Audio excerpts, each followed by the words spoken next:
ভারত পাকিস্তান সীমান্তে চলছে গোলাবর্ষণ। ইসরায়েলের তৈরি 25 ভারতীয় ড্রোন ধ্বংসের দাবি পাকিস্তানের।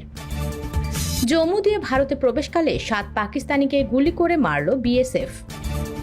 ফিলিস্তিনের স্বাধীনতাকামী গোষ্ঠীর হামলায় 19 ইসরায়েলি সৈন্য নিহত। গাজায় যুদ্ধবিরতি নিয়ে প্রবল চাপের মুখে ইসরায়েল, নেতানিয়াহুর সঙ্গে সম্পর্ক ছিন্ন করলেন ট্রাম্প।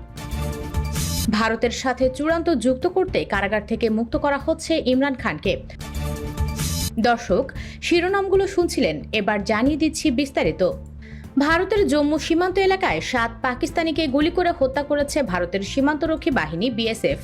এক বিবৃতিতে বিএসএফ জানিয়েছে, সাম্বার সীমান্ত ক্রসিংয়ের কাছে হঠাৎ গুলি ছোড়া শুরু করে পাকিস্তানের সীমান্তরক্ষী বাহিনী রেঞ্জার্সের সদস্যরা। বিএসএফের সদস্যরাও পাল্টা গুলি ছুড়তে থাকেন। এই গুলি বিনিময়ের ফাঁকে সীমান্ত দিয়ে বেশ কয়েকজন পাকিস্তানি নাগরিককে জম্মুতে ঢোকানোর চেষ্টা করে রেঞ্জার্স। বিষয়টি টের পেয়ে অনুপ্রবেশকারীদের লক্ষ্য করে গুলি ছোড়া শুরু করে বিএসএফ জওয়ানরা। বেশিরভাগ অনুপ্রবেশকারী পালাতে সক্ষম হলেও 7 জন নিহত হন।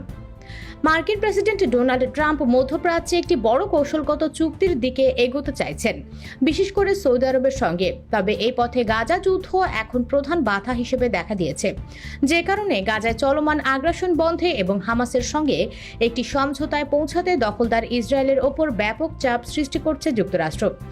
ইসরায়েলি সংবাদপত্র হারেত জেরুজালেম পোস্ট, ইসরায়েল হায়ম ও ইরানি গণমাধ্যম প্রেস টিভির প্রতিবেদনে এমন তথ্য উঠে এসেছে।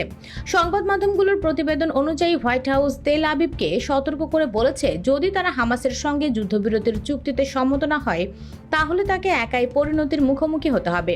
এদিকে ইসরায়েল হায়ম সূত্রে জানা গেছে, প্রেসিডেন্ট ট্রাম্প ইসরায়েলি প্রধানমন্ত্রী বেনিয়ামিন নেতানিয়াহুর ওপর ধৈর্য হারিয়ে ফেলেছেন।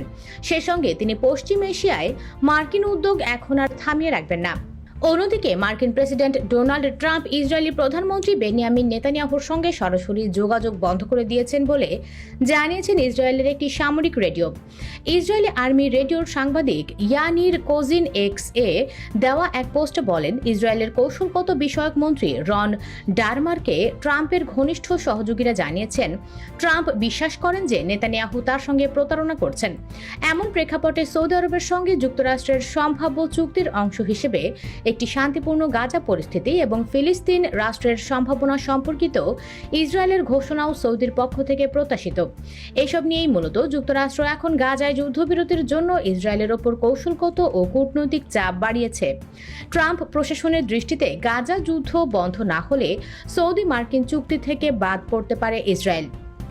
ভারতীয় সংবাদ মাধ্যম হিন্দুস্তান টাইমস জানিয়েছে, ভারত ও পাকিস্তান সীমান্তের বিভিন্ন জায়গায় চলছে গোলাবর্ষণ। জম্মু কাশ্মীরের উরি এবং পুঞ্চে পাকিস্তানি সেনারা গোলাবর্ষণ শুরু করেছে। এতে ভারী কামান ও গোলা ব্যবহার করা হচ্ছে বলে দাবি করেছেন ভারতীয় কর্মকর্তা। পাকিস্তানের এই হামলার জবাবে ভারতও পাল্টা হামলা চালাচ্ছে বলে প্রতিবেদনে বলা হয়েছে। এখন পর্যন্ত পাকিস্তানের গোলায় 16 ভারতীয় নিহত হয়েছে বলে দাবি করেছে সংবাদ মাধ্যমটি। দক্ষিণ গাজায় 2টি ইসরায়েলি সামরিক ইউনিটকে লক্ষ্য করে ভয়াবহ হামলা চালিয়েছে ফিলিস্তিনের স্বাধীনতাকামী গোষ্ঠী হামাস। এতে ইসরায়েলের 19 সৈন্য নিহত হয়েছে বলে দাবি করেছে গোষ্ঠীটির সশস্ত্র শাখা আল কাসাম ব্রিগেড। এক বিবৃতিতে এই তথ্য জানায় তারা। হামাস জানিয়েছে, পূর্ব রাফাহের আল তান্নুর পাড়ায় ওমর ইবনে আব্দুল আজিজ মসজিদের কাছে যোদ্ধারা 7 সৈন্যের একটি ইসরায়েলি বাহিনীর ওপর শক্তিশালী বিস্ফোরক দিয়ে হামলা চালায়।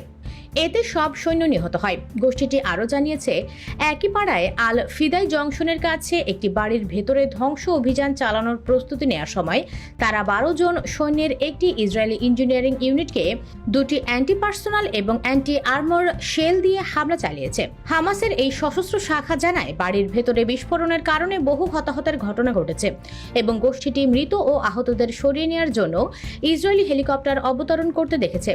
পূর্ব রাফার আল জেনিনা পাড়ায় ইসরায়েলি সেনাদের সাথে তীব্র যুদ্ধ চলছে বলেও জানায় গোষ্ঠীটি।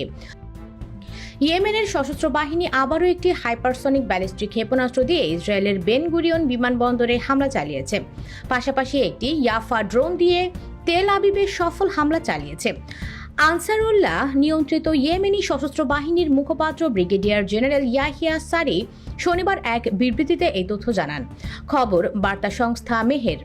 ইয়েমেনি মুখপাত্র বলেন, ইয়েমেনি সশস্ত্র বাহিনীর ক্ষেপণাস্ত্র ইউনিট একটি বিশেষ সামরিক অভিযানে দখলকৃত জাফা অঞ্চলে অবস্থিত বেন গুরিয়ন বিমানবন্দরকে লক্ষ্য করে একটি হাইপারসনিক ব্যালিস্টিক ক্ষেপণাস্ত্র নিক্ষেপ করেছে।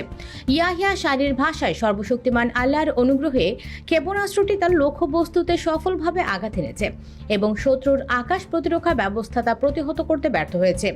এর ফলে লক্ষাধিক দখলদার ইহুদি ভয়ে আতঙ্কে আশ্রয় কেন্দ্রের দিকে ছুটে যায় এবং প্রায় 1 ঘন্টার জন্য বিমানবন্দরের ফ্লাইট চলাচল বন্ধ হয়ে যায়। ভারতের সাম্প্রতিক ক্ষেপণাস্ত্র ও ড্রোন হামলার পরিপ্রেক্ষিতে আবারও নিজেদের পারমাণবিক প্রতিরোধ ক্ষমতা পুনঃপ্রতিষ্ঠা করতে চাইছে পাকিস্তান। সেই লক্ষ্যে প্রতিক্রিয়া জানানোর অধিকার সংরক্ষণ করছে বলেই মন্তব্য করেছেন পাকিস্তান সেনাবাহিনীর সাবেক ব্রিগেডিয়ার রাশিদ ওয়ালি। আল জাজিরাকে দেওয়া এক সাক্ষাৎকারে তিনি এসব কথা বলেন।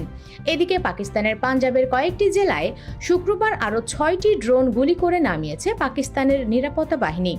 নিরাপত্তা ও মিলিটারি সূত্রের বরাত দিয়ে দেশটির গণমাধ্যম সামা টিভি জানিয়েছে, এই নিয়ে ভারতের 77টি ড্রোন ধ্বংস করেছে পাকিস্তান, যার মধ্যে রয়েছে ইসরায়েল নির্মিত 25টি ড্রোন। ড্রোনগুলো নজরদারি এবং পাকিস্তানের আকাশসীমা লঙ্ঘনের সঙ্গে জড়িত ছিল বলে জানা গেছে। লাইন অফ কন্ট্রোল LOC বরাবর সামরিক ঘাঁটি ও বেসামরিকদের লক্ষ্য করে এই হামলাগুলো করা হয়েছে বলে দাবি করে ইসলামাবাদ হাইকোর্টে পাকিস্তান তেহরিক-ই-ইনসাফ প্রতিষ্ঠাতা ইমরান খানের প্যারোলে মুক্তির আবেদন দাখিল করা হয়েছে। আবেদনে বলা হয়েছে, ভারতের সঙ্গে ক্রমবর্ধমান উত্তেজনার প্রেক্ষাপটে ইমরান খানের জীবনের ওপর গুরুতর নিরাপত্তা হুমকি দেখা দিয়েছে। সামা টিভি আবেদনে বলা হয়েছে, ভারত ইতোমধ্যে বিভিন্ন শহরে ড্রোন হামলা চালিয়েছে। এই পরিস্থিতিতে কারাগারে থাকা অবস্থায় PTI প্রতিষ্ঠাতার জীবন মারাত্মক ঝুঁকিতে রয়েছে। এতে উল্লেখ করা হয়েছে, প্রধানমন্ত্রী থাকাকালে ইমরান খান আন্তর্জাতিক মঞ্চে নরেন্দ্র মোদীকে চাপে ফেলেছিলেন এবং তাকে বিব্রতকর পরিস্থিতিতে ফেলেছিলেন। তাই মোদীর তরফ থেকে প্রতিশোধমূলক পদক্ষেপের আশঙ্কা অমূলক নয়। ভারত ও পাকিস্তানের চলমান উত্তেজনার মধ্যে অনেকেই চীনের অবস্থানের দিকে নজর রাখছেন। পাকিস্তানের সঙ্গে চীনের ঘনিষ্ঠ সম্পর্ক রয়েছে এবং ভারতের সঙ্গেও তাদের ব্যবসায়িক স্বার্থ রয়েছে। চীন নিজেই এখন যুক্তরাষ্ট্রের সঙ্গে শুল্ক যুদ্ধে জড়িয়ে পড়েছে, আর তার ফলে চীনের নিজস্ব অর্থনীতিতেও সংকট দেখা দিচ্ছে। চীনা পররাষ্ট্র মন্ত্রণালয় পাকিস্তান এবং পাকিস্তান শাসিত কাশ্মীরে ভারতের বিমান হামলাকে দুঃখজনক বলে অভিহিত করেছে।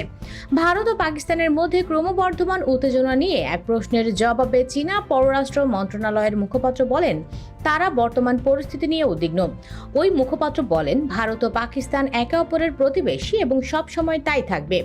তারা আবার চীনেরও প্রতিবেশী। চীন সব ধরনের সন্ত্রাসবাদের বিরোধিতা করে।